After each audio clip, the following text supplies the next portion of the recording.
Yeah, interesting. So with me, Jack Hart from the Freedom Association, a British group campaigning for personal freedom and responsibility, and Lucy Brisbane, a student and journalist who objects to these groups and these websites. I mean, I can see that it's a bit kind of off to take someone's photo without their permission, but is it a big issue? I think it's a big issue when something like this begins to change people's behaviour, such as with the Women Eating on Tubes page, which led people like me to sort of think, oh, I don't actually want to eat on the tube in case these 20,000 people that like this page on Facebook are going to be out there taking my photo and putting it up on a page. I think there's a reason they don't ask your permission, because it's not for a positive reason. Yeah, and I think you've had your own picnic on the tube as a kind of protest, the sort of, you know, to sort of poke some of these people in the eye a little bit, and I think we can look at some of the pictures that you had. Yeah, there we go. Are these some of your... Yep, some of the people coming along, yeah. We had quite a big turnout. I think a lot of people feel quite strongly about this, and we wanted to turn it around and make a sort of positive event that celebrated the sort of things that they were depicting as negative or laughing at. OK, would you, before I bring in Jack, would you do anything about it? What... I think this is not a place for legislation. I think this is a place for us to start a conversation, which is why I didn't write some sort of scathing article in response. I wanted to start a conversation and talk to the people that want to upload these photos. Yeah, Jack, would you agree with that?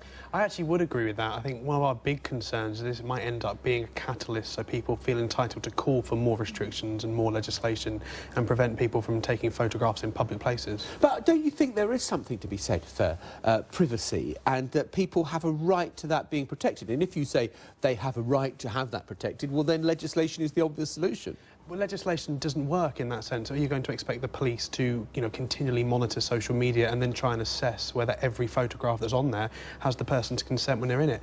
We're better off having an adult conversation, talking to each other and actually understanding what we're OK with and what we find acceptable on social media.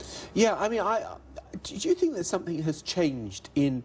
Because everyone has got a phone which has got a camera facility on it, you don't have to pay for processing, that people are just doing that the whole time. I mean, I kind of sometimes think people go through life never experiencing anything except through taking a photo of whatever it is that's happening. Yeah, and I think this is a relatively new problem, because never before have people had cameras on them all the time or access to thousands of people to share it with. So I think it's a new problem that we need to start talking about and dealing with in a social way, in a positive way, rather than making laws against it. But we need to definitely start a conversation that talks about this. See, I think one of the important things to remember is lots of the laws that govern how this works were written before social media was a thing, before, you know, camera phones were in existence. Therefore, we've got to be really careful about how we sort of look at a legislative framework to make it all work, because the last thing we want is people being prosecuted under old laws, but in the same sense, the last thing I'd really want is new laws which are even more restrictive than the ones we have currently. But how do you get it into people's heads that, you know, the etiquette is just... And particularly when you're going to... I mean, you know, there have been a few times where, you know, because I'm on television or whatever, you know, I'm aware that people are... You know, with Google Glass, you're never going to be aware. People could be filming you all the time. See, I think this is one of the things, maybe looking at things like citizenship education in schools, actually having a conversation with young people before they start being out around with their phones, taking photographs of people, get them to understand what people are, you know, OK with and how society's happy with things like that. Really, the last thing we want, though, is to have such restrictive rules that prevent people from doing what they want to do. Yeah, I mean, but I mean, I don't know. Have you got friends who have taken photos? They've spotted a celebrity in a cafe or wherever, and they thought, ooh. Yeah, I think we all take photos all the time, and I think it's kind of a new thing to start thinking about it and thinking about where that photo is going to be used, how it's going to be used, and I think it's really important to address it as a problem. I've definitely taken photos of people before, but this has made me sort of start to think about it and start to think about whether that's okay. I just want to ask you one other thing, Lucy. Do you think there is a sort of sexual menacing side to this as well?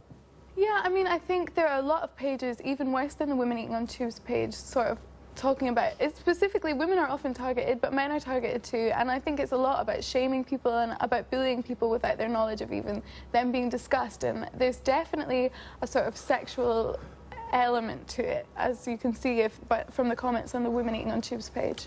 Jack, there's been a whole debate here on public figures and what the right to privacy is. Where do you think it extends? Where do you think that, you know, someone walking down the street, there should be an absolute ban that newspapers should not be allowed to publish photos if you just happen to catch somebody out and about or, you know, or they're in their garden or whatever? Well, no, because what really concerns me is if you have an absolute ban like that, is where does it go? Where does it end? At what point do you say that you can take photographs? It really is, I think we need to be sort of slightly more grown up about this and discuss, and also just accept socially when we think things are okay. It really is crazy to do. You know, OK, and we're going to stop it there because those hands are going and making me feel claustrophobic. They've been coming towards me all the way through that discussion. Both of you, thank you very much.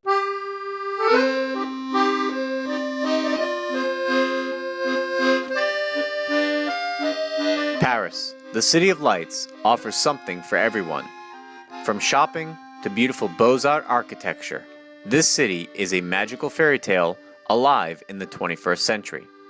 With so much to see and do, it can be a bit overwhelming as to where to start. This is the reason why on our website, we created 30 more videos about the city, including food in Paris, Paris at night, Paris with kids, and more. But for now, let's count down the top 10 attractions that are a can't miss during your visit to this magical city. At number 10, the Pantheon. Located in the Latin Quarter in Paris and a short walk from Jardin de Luxembourg, this one-time church now functions as a secular mausoleum, housing the remains of some of the most distinguished French citizens, including Victor Hugo and Marie Curie. But it's not what's located underneath the Pantheon that's a must-see attraction. The 360-degree panoramic views of the city are some of the best in all of Paris. And with shorter wait times than that of the Eiffel Tower, visiting the Pantheon can save you valuable time if you're on a tight schedule.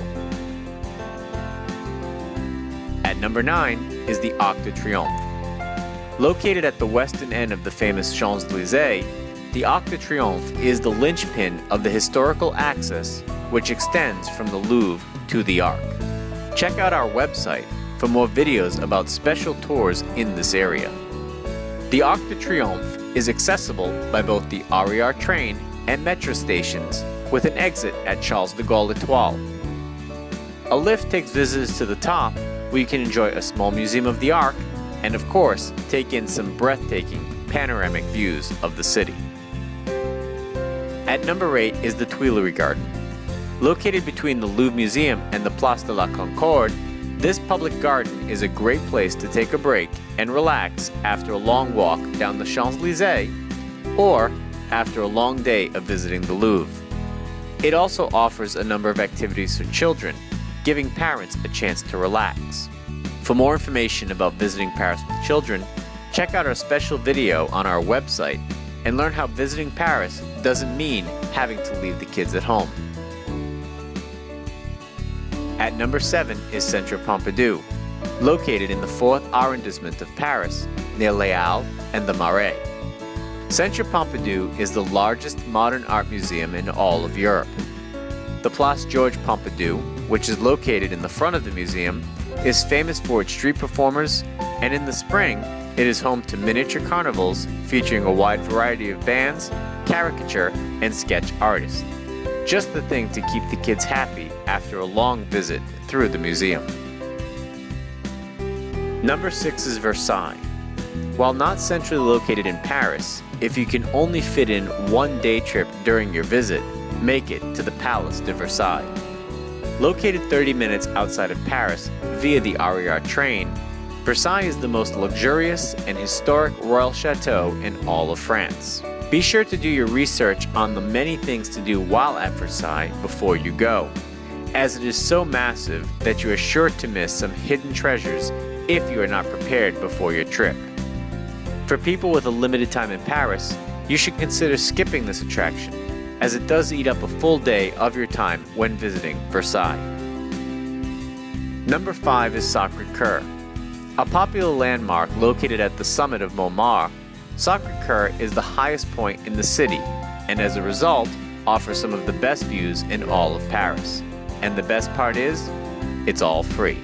Sacré-Cœur is also a great stop after a long walk through the streets of Paris, where you can enjoy a picnic underneath this incredible church while basking in the panoramic views of Paris. To learn more about Montmartre, check out our website for an exclusive video about this area. Number 4 is Opera. One of the most beautiful buildings in all of Paris, Opera is not a final destination, but rather a quick stop in the 12th arrondissement of Paris, which is better known for the Grand Magasin of Printemps and Galeries Lafayette, two of the most famous shopping centers in all of Paris. What makes Opera such an attractive stop is that it is a nice alternative for those to enjoy the cultural side of Paris while others venture off shopping. Opera is also adjacent to the Paris Story, which is an amazing historical tour through Paris, fully realized in 3D movies and a miniature replica of the entire city. Number 3 is Notre Dame, probably the most well-known cathedral in the entire world, thanks in large part to Victor Hugo's novel The Hunchback of Notre Dame, is located on the eastern half on the Ile de la Cité along the Seine. Due to its overwhelming popularity, it is best to visit Notre Dame during the week, when lines to visit the top are shorter, and be sure to check out the crypts of Notre Dame, which is an often forgotten treasure of this cathedral.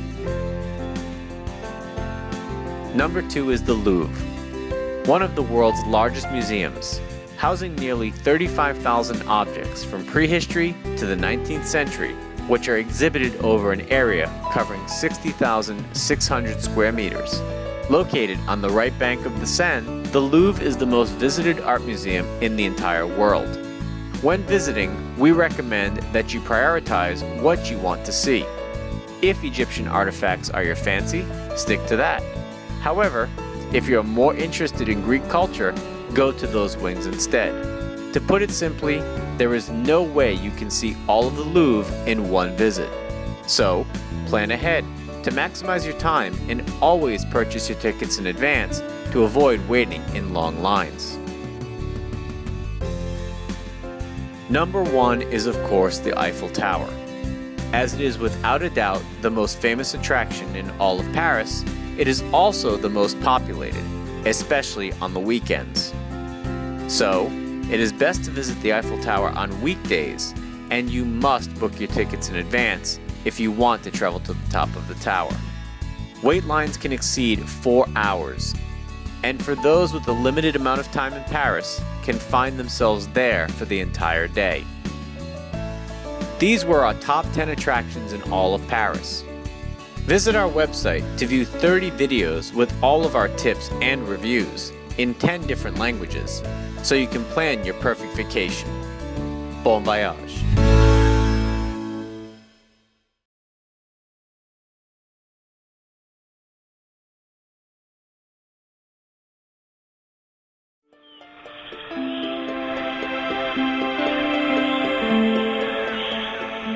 If you sailed due south from Karachi, you would not see any land till you reached the South Pole. Travel northwards, and you would witness some of the most spectacular scenery, culture, and people that you could ever imagine.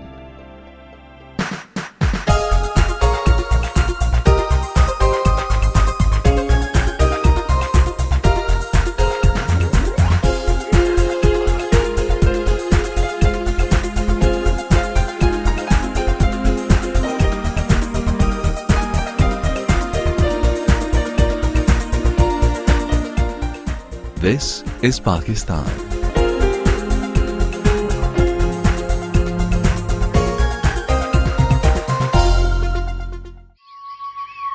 A land steeped in history, giving birth to the Indus civilization. Dating back to 6000 BC, Mohenjo-daro, or the Mound of the Dead, is rightly regarded as the cradle of civilization.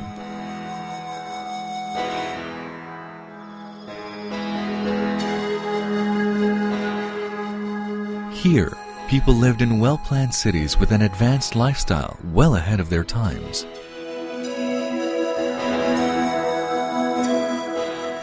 Brick cities from the Indus Valley civilization stand beside Buddhist ruins, contemporaneous with the birth of Christianity. Taxila is an archaeological treasure of the ancient Gandhara kingdom, which flourished 3000 BC. Where Emperor Ashoka built a series of monasteries in Jolya and Dharmarajika. This great complex also housed one of the first universities in the world. Alexander the Great passed through here, leaving behind indelible marks of Greek influence.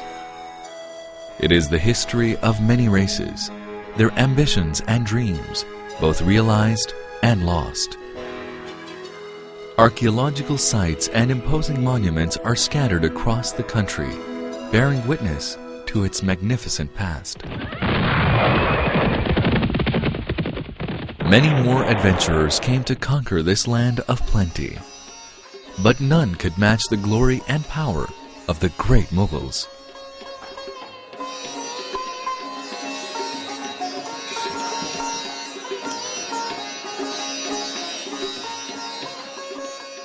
They were great connoisseurs of art and music. The architecture and gardens left behind speak volumes of their skills and tastes. The remains of their splendor are scattered all over the country. Known as the cultural hub of Pakistan, Lahore hosts some of the most impressive Mughal and Victorian architecture. It's Pakistan in miniature, since all its colors, sights and sounds, history and culture represent the whole country. This Mughal city boasts of the elegant tilework of the Wazir Khan Mosque, and the glasswork shimmering in the Sheesh Mahal at Lahore Fort are the epitome of art.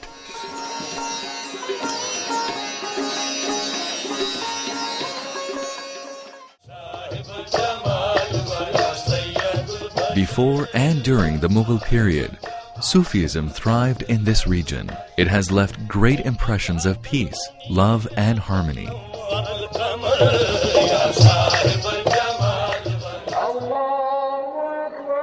Today's Pakistan is rooted in this rich history and diverse ethos.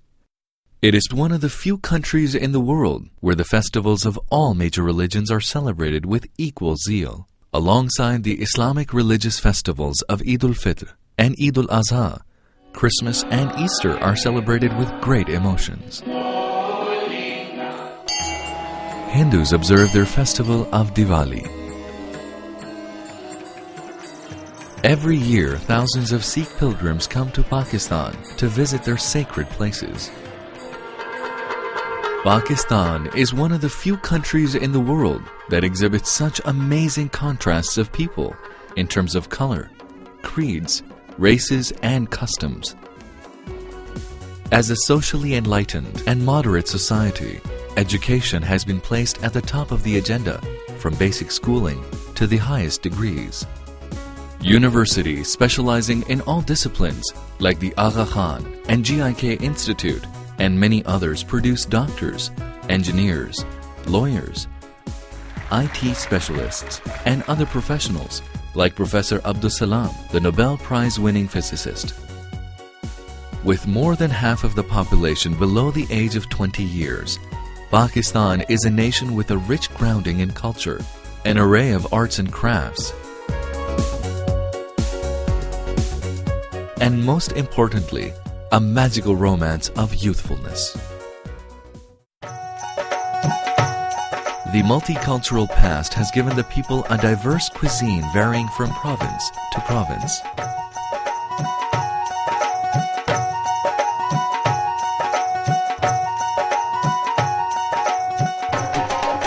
A shared spiritual and cultural experience of the Pakistanis can be witnessed during many religious, cultural, and national celebrations. Spring festivals are celebrated all over the country with great zeal and enthusiasm. The National Horse and Cattle Show, and of course Basant, the Kite Festival.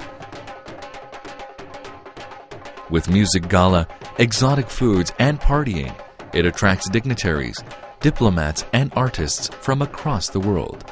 The sky is filled with kites of all shapes and sizes. The Lok Mela, a folk festival of music and dance with craftsmen at work, and a handicrafts exhibition at the Lok Virsa Institute enlivens Islamabad. Pakistan's 800,000 square kilometers are rich in natural resources, many of which still remain untapped. With 165 million consumers, it offers tremendous opportunities to investors from around the world. Reforms are the key to job creation and poverty alleviation. Due to the political and economic stability, as well as sound government policies and booming business environment, billions of dollars of foreign investment is pouring into Pakistan. Hundreds of multinationals are operating here, ranging from financial institutions, cellular service providers, hotels, industrial manufacturing, power generation, and consumer products.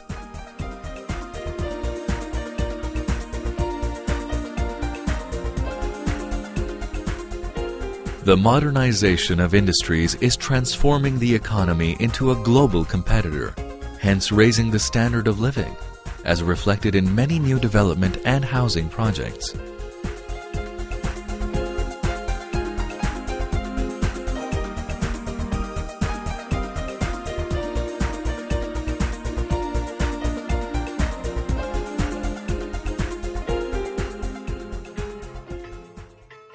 Agriculture is the mainstay of the economy. The magnificent irrigation system, second largest in the world, is a great contributor to the prosperity of the land. "Thou shalt be the glory of the East," said Sir Charles Napier, referring to Karachi, the economic hub of Pakistan. Its modern airport welcomes business travelers from the world over. Karachi boasts of an unusual mixture of modern skyscrapers and 19th century Victorian buildings and wide boulevards. The recently established port of Gwadar is expected to be the hub of international trade.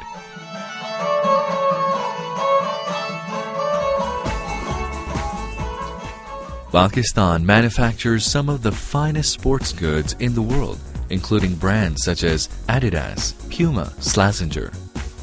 The footballs used in the World Cup are made here. Sialkot is known throughout the world for its surgical instruments. Other products including rice, petroleum products, gems and jewelry, cotton yarn, leather products, and ready-made garments are among the prime exports. The hand-knotted carpets and rugs are acclaimed and appreciated throughout the world.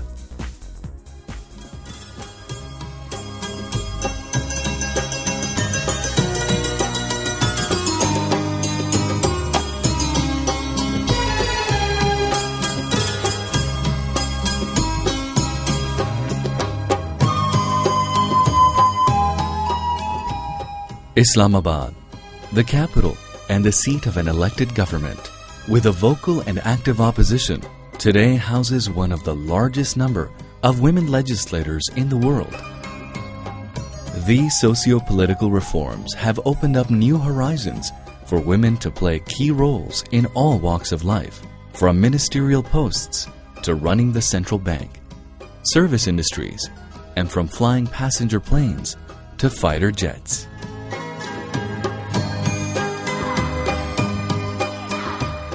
A nuclear and missile power, the country has made tremendous progress in all fields. Today, it builds state-of-the-art Augusta submarine and the latest jet fighter, Thunder JF-17. Its growing stature among the polity of nations is recognized by frequent visits of many eminent world leaders.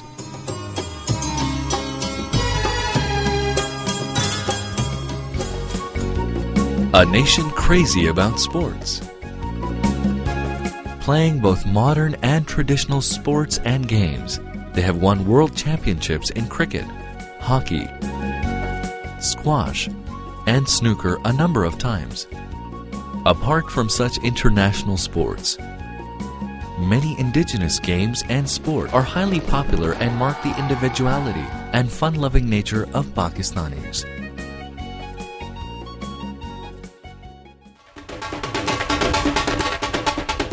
Their music is a beautiful blend of tradition and individual talent. It draws inspirations from the rich contributions of the 13th century poet and musician Amir Khusro. who composed the earliest ragas, and 16th century classical musician Tan Sen. Even the pop music is a fusion of the classical and modern tunes.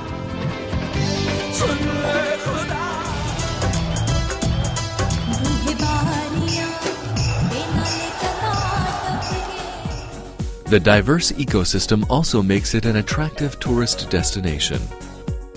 The varied landscape from lush plains and deserts in the south to the majestic mountains in the north make Pakistan unique, offering all 4 seasons throughout the year. If it's 50 degrees in Sibi in the south, people are skiing in Naltar in the north at the same time.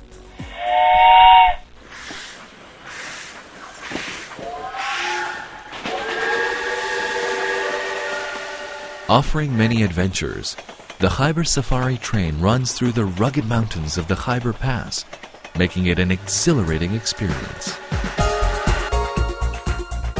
Pakistan nestles amongst 3 of the world's major mountain ranges, the Himalayas, Karakorams, and the Hindu Kush.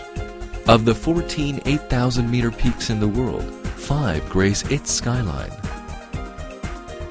With Chagori at 8,616 meters, ranking second highest in the world, is popularly known as K2. A land of opportunities, surprises, and magical contrasts, appropriately described as the world's best-kept secret, inviting you to explore its beauty and grandeur, its rich history, its versatile culture, and to enjoy the hospitality and love of its people. Welcome to Vibrant Pakistan.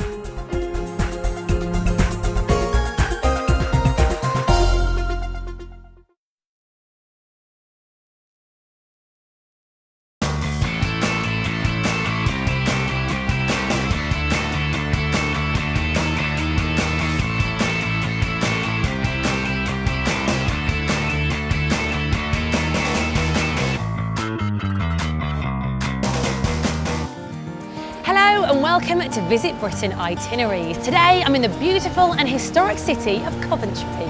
In today's itinerary, I'll be tracing the fascinating development of the motor car at Coventry Transport Museum, discovering Coventry's history and culture at the Herbert Art Gallery and Museum, visiting the awe-inspiring Coventry Cathedral, seeing what's on at the dynamic Belgrade Theatre, and eating at a unique restaurant with an infamous past. Home to Lady Godiva and just an hour from London by train, Coventry's vibrant city centre provides the perfect contrast to the surrounding Warwickshire countryside. My first stop is a fantastic free attraction in the centre of town, the Coventry Transport Museum. Coventry is the birthplace of the British cycle and motor industry, so I've come here to learn about how transport has developed from the earliest cycles like these to the fastest cars on the planet. Laid out as a journey through time, the museum takes you from the 19th century through the Blitz experience, then Boomtown, Spirit of Speed and Ghost Town galleries, right up to the present day. This 1897 Daimler Wagonette, one of the oldest cars built in Coventry, cost just £335. If only a new car cost that today. This 1980 Mini Metro was owned by Lady Diana Spencer and was said to have been a gift from Prince Charles himself. Built in 1997, Thrust SSC holds the current world land speed record of 763 miles per hour. The first land vehicle to break the sound barrier. It's supersonic. You can see lots of amazing vehicles at the museum, but no need for one in the city centre, as all of our attractions are within 5 minutes walk of one another.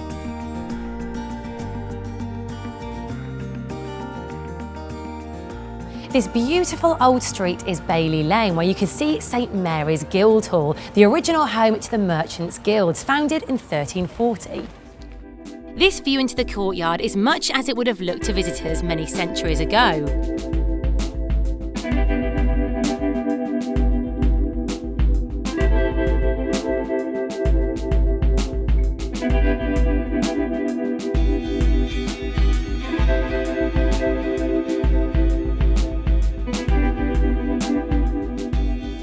is another wonderful free attraction, the Herbert Art Gallery and Museum. Its extensive collections are grouped into 4 main categories: natural history, including 180,000 specimens from around the world; social and industrial history, revealing Coventry's fascinating past from the settlements in 2000 BC to the last year's Olympic football games. If you dig archaeology, then come here to investigate thousands of exhibits excavated in and around Coventry, including this beautiful Anglo-Saxon bling. Finally, the visual art collection of over 6,000 works, including major British artists L.S. Lowry, Stanley Spencer and Paul Nash.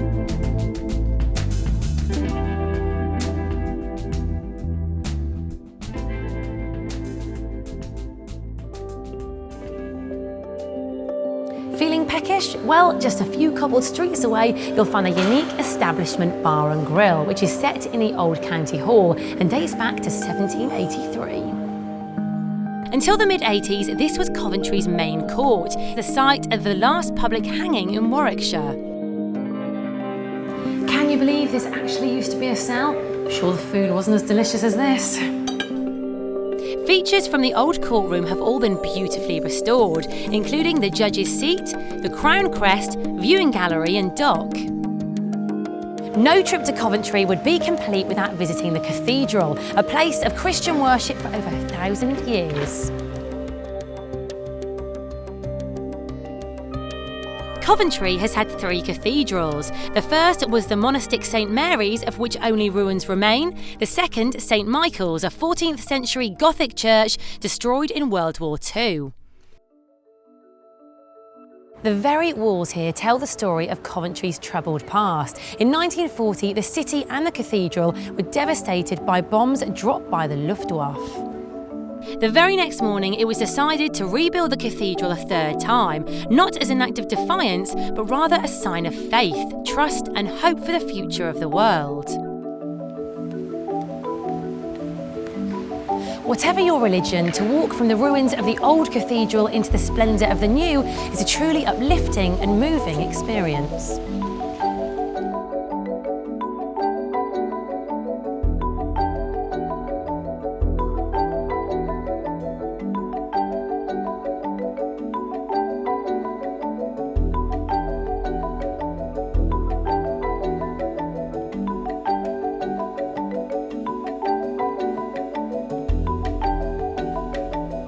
Combining world-famous history with technology, innovation and forward-thinking, Coventry is a city rich in imagination and diversity.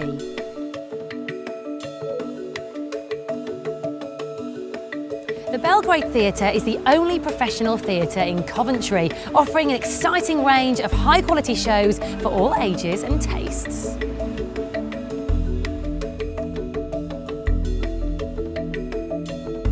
One of the largest regional producing theatres in the UK, it was built in 1958 as part of the reconstruction of Coventry after World War II and named after the Serbian capital Belgrade, who donated wood for the construction. The Belgrade has a long history of producing innovative new drama. Today, its directors still passionately believe that theatre can change lives. The theatre is held fondly in the hearts of the hundreds of people that visit every year to see shows like these.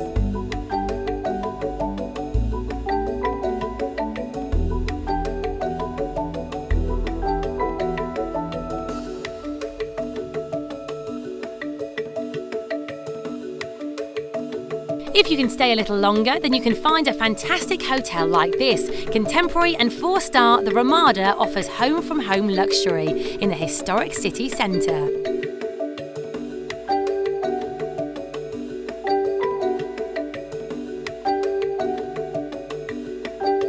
With great connections to the rest of the UK, Coventry is a prime location for conferences, events and celebrations, making it a fantastic place to live, visit or study. See you on the next itinerary.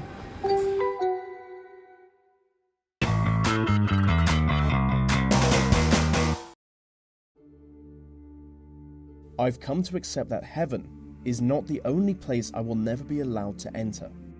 there are some really interesting places on Earth that normal people like us just can't visit.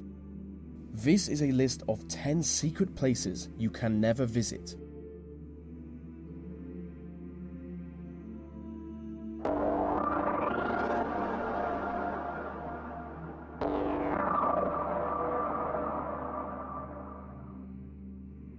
During the Cold War, the British government constructed a number of military citadels underground central London.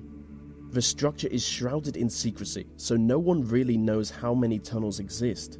But what we do know is that they were built to be used in the event of World War III. One of the most important citadels is Pindar, which would serve as a crisis management and communications center in the event of an emergency. Nuclear bunkers are also a big part of the structure for obvious reasons. Only one citadel is open to the public, the Cabinet's War Room, which was used as Winston Churchill's personal hangout during the war. Any attempt to explore the other tunnels could see you arrested, or maybe even killed. Some believe the tunnels to be used by MI5, but realistically anything could be down there.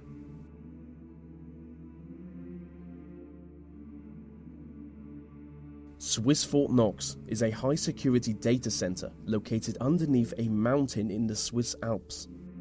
If you could get inside the vaults, you would gain access to some of the most valuable information in the world. But you can't. The individual data centers are guarded by bulletproof plastics and blast-proof vault doors. The same vault doors used in Swiss banks, which make full use of facial recognition technology. Over the past 15 years, exclusive security technology has been developed for this site alone. What's more is that the center is hidden deep within a Cold War nuclear bunker.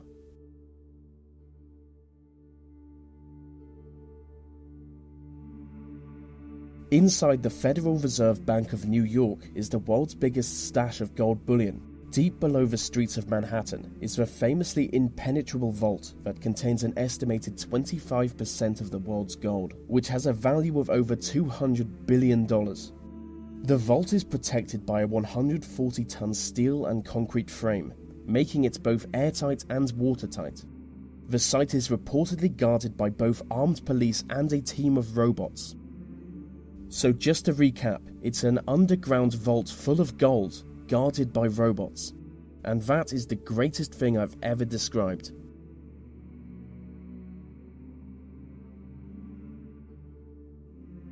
Khonga Pass is a disputed mountain pass between India and China. Both countries claim the land, but as part of an agreement, neither country officially occupies it.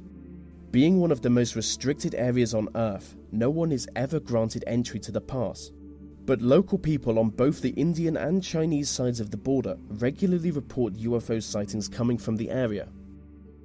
Specific descriptions of a triangular UFO soaring into the sky has led the local population to believe that there is an underground UFO base on the site. And some even believe it to be the result of a joint effort between Chinese and Indian governments to create a futuristic superweapon.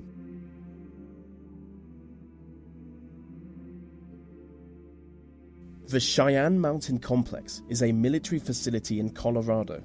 It is essentially a small city built into a mountain. In the event of a nuclear war, it would serve as a home and command center for important military personnel. From here, they would take on the task of defending North America from an inspecific and sinister nuclear-capable enemy. It is currently Security Level 1, which makes the facility more heavily guarded than the Pentagon.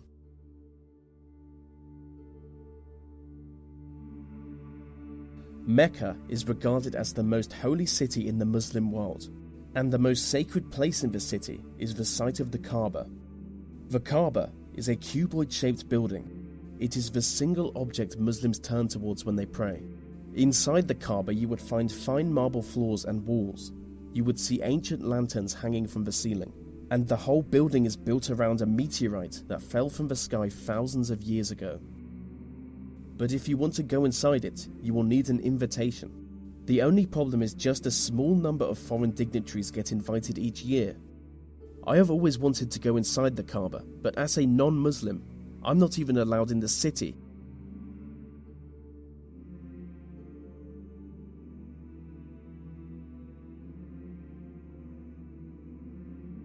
Gold Base is the international headquarters of the Church of Scientology. Notoriously secretive, only a select few high-ranking Scientologists are ever allowed to enter.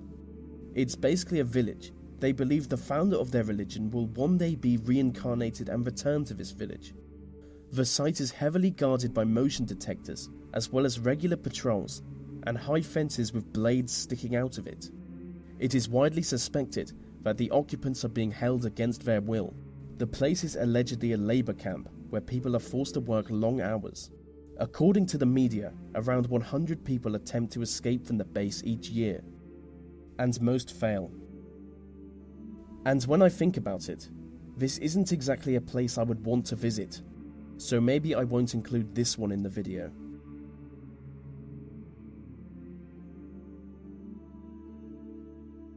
The Korean Demilitarized Zone is a strip of land in between North and South Korea. You will never be allowed to enter the zone. It is guarded on one side by the North Koreans and on the other side by the South Koreans. The armed guards are instructed to shoot anyone they judge to be a threat, so it's certainly not a good place for streaking. I mean, it's certainly not a good place for anything, as the whole area is covered in landmines.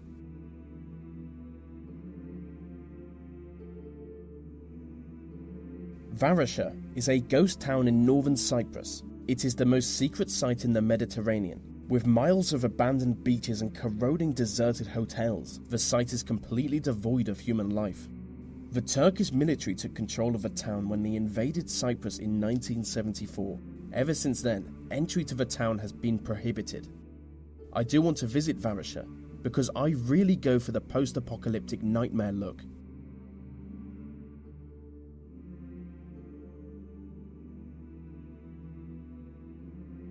Skinwalker Ranch is a privately owned property in Utah. It is supposedly the site of both paranormal activity and alien encounters. Hundreds of people have reported sightings of UFOs, crop circles, Bigfoot-like creatures, glowing orbs in the air, and ghostly visions of dead people, all coming from Skinwalker Ranch. The ranch is built on lands that Native Americans have long fabled to be haunted. The property is owned by Robert Bigelow, a multi-millionaire who only allows a small number of people to ever enter the site. He is an aerospace entrepreneur, and people claim that he only purchased the site with the specific aim of studying the mysterious happenings. And so that brings us to the end of the list on 10 secret places you can never visit. These videos take a lot of time to produce, so if you want to help me out, maybe like, subscribe, and comment, as it really helps them reach more people.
What is it?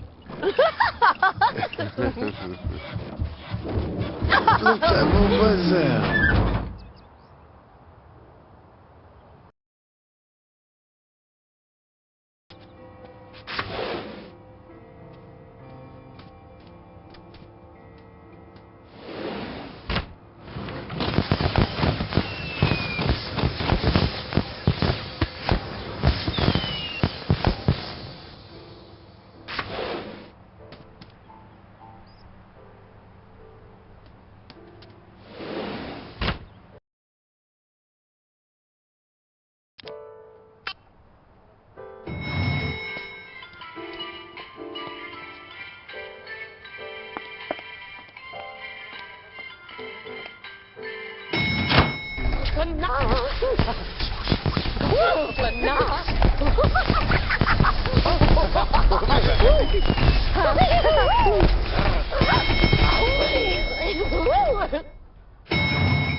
Who's that man? What the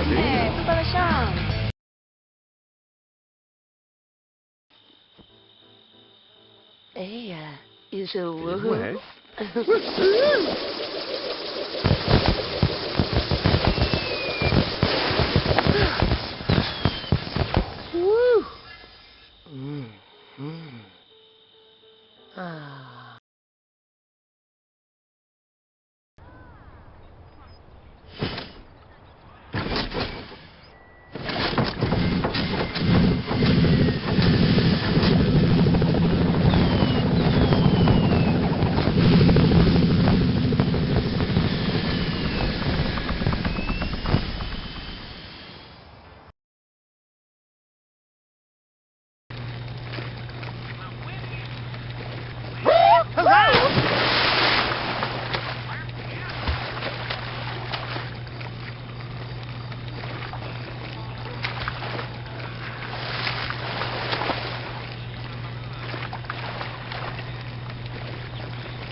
Sommelier Kotwandega, Eshokolya. Oh, Maduf, Shashago. Okinawa. Tuftas, Fubalashan.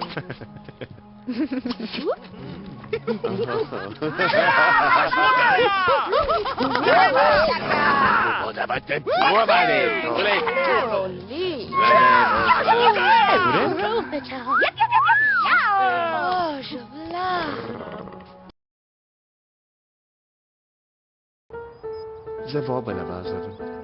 Avu, Bazano.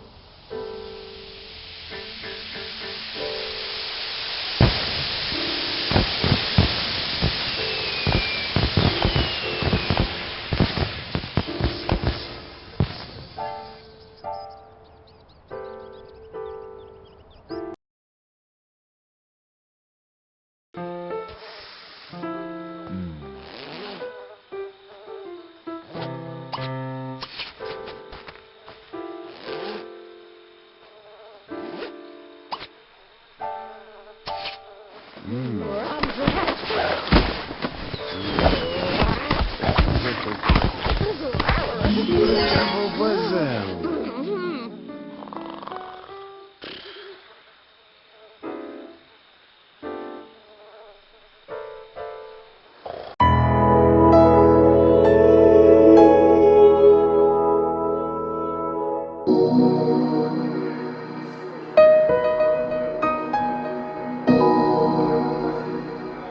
苔は花も咲きませんし食べることもできません。そのだけでなかなか研究対象にはなり得なかったのかもしれません。しかしその苔植物というのをじっくり見るとそれは苔の独特の美しさがあります。でルーペでしゃがんで苔を観察するとそこにはいつもの視点では見ることができなかった小さな苔の世界が広がっています。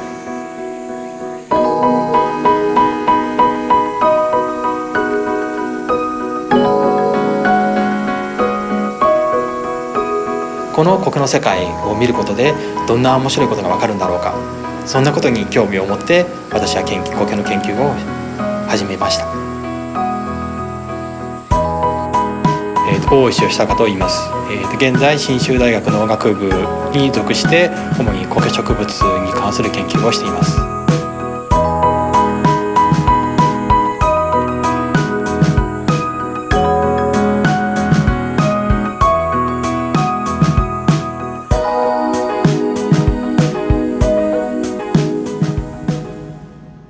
looking at how do we look at cityscapes and research, have a research project that looks at ecosystem services within cityscapes. And when you're looking at ecosystem services, one thing that I think is very important when you're looking is the cultural services.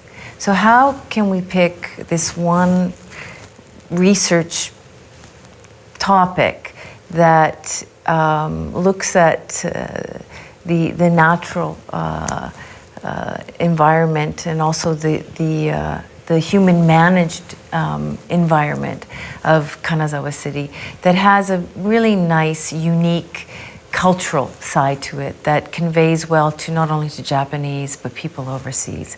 So gardens come to mind, you know, when we're looking at how do we green our cities, how do we enrich biodiversity, put a break on biodiversity loss within our cityscapes. I thought, well, gardens is a very interesting approach. And Dr. Oishi, who I had known for a few years, was doing some very interesting research with moss in traditional Japanese gardens. I don't think many people appreciate that moss is an indicator of pollution, and it's an indicator of the heat island phenomenon. It's also a wonderful indicator of climate change impacts.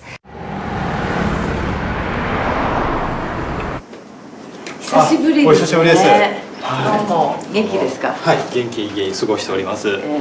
なんか春来て、はい、また夏に来てやっぱり兼六園の苔は、随分変わりましたでしょうか。はい、やっぱ春先の方が元気が良かったんですけど、今夏ですけど、綿密に管理されているので非常に状態は良かったです。この十字の丸のところがプロットなんですけれども、今回ここの辺りでいろいろ調査をしてきました。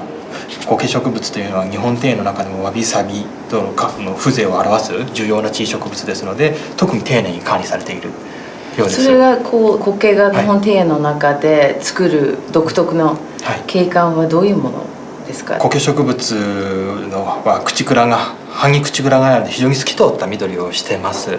その透き通った緑の苔植物のみずみずしさとさまざまな苔植物が織りなす非常に多彩モザイク状の緑、立体感のある緑というのがその日本人のわびさびの感情に非常にマッチしていて、桜と対比されることもあるんだけど、パッと散ってパッと散る桜と比べて苔は常に緑で青々としている。そのためいわゆる永遠の象徴のように扱われることもあって、例えば戦国時代のある武将の辞世の句、死ぬ時に残す句にはいわゆる苔に自分の辞世の句を託した武将もいます。今回の研究の主な目的は日本庭園の苔植物多様性保全機能を明らかにするという趣旨の研究です。金沢市において兼六園の苔植物を他のタイプの緑地と比較することによって日本庭園の苔植物多様性保全効果を明らかにするというものです。緑地の長軸と短軸、いわゆる短い軸と長い軸において半径5メートルの円を10メートル域に設置し、その円内の苔植物を明らかにします。この円をコドラートというんですけど、各コドラートの苔植物の輝度、いわゆるどのぐらい覆っているかと種数、どのぐらいの種があるかを比較することによって日本庭園の苔植物多様性保全効果を明らかにするという手法を用いて研究を行いました。日本庭園では非常に苔植物が種類が多い、苔植物の種多様性が高いことが明らかになりました。と同時に日本庭園では苔植物の生育型というのは苔植物の形ですけど、その苔植物の形も非常に多くのものが見られることが分かりました。日本庭園は樹幹列が非常にバラエティに富んでいて、明るいところから暗いところ、さまざまな環境があります。光環境が多様になることでそこに生育する苔も多様になると考えられます。日本庭園は築山を作ったりさまざまな自然、山や川を庭園の中に表そうとします。そのため非常に激しい起伏をつけます。例えば凸凹があることによって水が溜まりやすい地域ができたり乾燥しやすい地域ができたり、さまざまな環境ができます。苔植物というのは非常に小さな生物で微環境、非常に小さな環境に生育が作用されます。そのため他の生物では問題にならないような土地の凸凹も苔植物にとっては非常に重要な要素となってくるわけです。日本庭園では岩や石が非常にふんだんに使われています。で苔植物というのはいわゆるその岩には特異的につく種もありますし、樹幹、木の幹に特異的につく種もあります。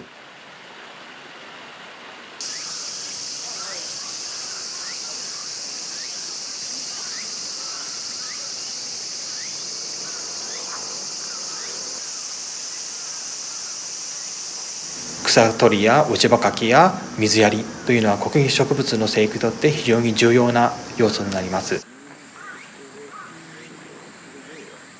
草に覆われると苔植物は枯れてしまいますが、それを人間の手で草取りをすることによって苔植物は草との競争をすることなく枯れずに済みます。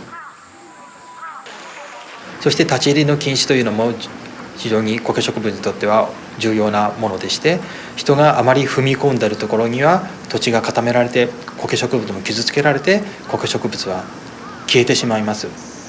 日本庭園の立ち入りの禁止というのは苔植物の保全にとっても非常に重要なものだと考えられます。この環境の多様性と綿密な管理によって日本庭園では苔植物多様性が非常に高く、他の緑地では生育が見られなくなった苔植物も生育していると考えられます。つまり日本庭園はこの都市域において苔植物の避難地、レフュージアというんですけど、苔植物の避難地として機能していると推察されます。日本のこの文化と生物多様性が非常に密接に関わってきているっていうのは一つの面白いトピックじゃないかなと思います。将来的にはこの苔植物、今回の研究を含めて苔植物を使用にして環境を評価したり、苔植物があることでいかに経済的にも効果があるか、そういう大きい視点から研究を進めるための一歩になればと考えています。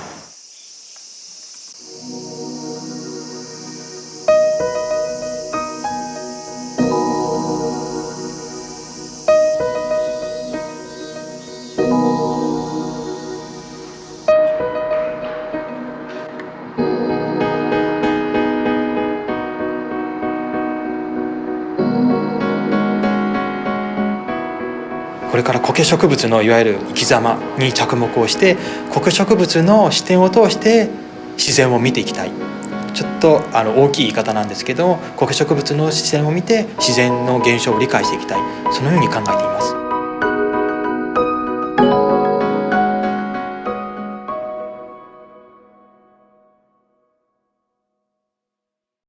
It was really nice to meet you. You really look terrific, doesn't she? And, not only do you look terrific, but you dance terrifically. I mean, Herbert thinks you dance terrifically, but... Yes, you dance terrifically. He's too embarrassed. Well, the funny thing is that we've always talked about having black people. Yes, it's very nice to have... But I mean, now that you're really here and everything, it's just incredible, isn't it? I mean, tell her. Yes, it's incredible. It's so great, and the things you're wearing and everything and all the colors. I mean, we always have to wear the same old things with our parents and everything like that. And we always complain about how we'd like to be different, but you guys really do it. That shit we call life. Just gotta deal with it. I sit back and think how this world is crazy. The streets made me exposed to the strife part of life. Since a baby, describing tales in detail like Martin Scorsese. I keep a 9 in the AV, dog. Don't ever try playing with my mom screaming I'm lazy. Get a job that legally pays me. Shit, I'm trying to make a legal gravy while these fiends hit my phone up. Reality should've hit when my man was in a coma. They hit him 8 times, but he was busting like a soldier. The stress will get you choked up, easy, cheaper. Confused about your girl, you don't know if you wanna keep her. I keep grabbing my heater, I wanna walk a straight road, but I'm dancing with demons in dark clothes, trying to snatch dough. I do this for the kids with past clothes and can't cash flow. I drop jewels and let the gems glow. What? I drop jewels and let the gems glow. I drop jewels and let the gems glow. Many places, many different situations. The key is patience, but I'm stressing to make it. I smoke lie, just a zone for a sec, cause reality got us in check. You feel me? Many places, many different situations. The key is patience, but I'm stressing to make it. I smoke lie, just a zone for a sec, cause reality got us in check. then some shots woke me up in the morning. I'm wondering what Jack told him last night. Broken Jack stole him. Told him to scold the niggas trying to hold him. Yelling the first thing in the morning when he see him gonna blow him. I'm folding my told him, stay cool to your burners. Your paw owner cause you a earner. The gloves don't fit, but still you're the murderer. You in the dead pools with snakes and piggy stools. Card games, smoking a la-la, abusing your booze. Murder mommies holding your tools. Back to back stuff, they mad. Chill mommy with us, so keep it cool. Sad songs and miseries. We all cheated death. How much time is Jesus gonna give me? The black man's epitome. Coke crack gave me a job. Strapped with 2 semis shooting through the city. The broken halo wings are clipped. The suits are fitting. Mama bought you new shoes and the court to go with it. I live in many places, many different situations. The key is patience, but I'm stressing the nigga that's whole lie. This is zone for a sec. Reality got us in check. Many places, many different situations. The key is patience, but I'm stressing the nigga that's whole lie. This is zone for a sec. Reality got us in check. Many places, many different situations. The key is patience, I'm stressing the nigga that's whole lie. This is zone for a sec. Reality got us in check.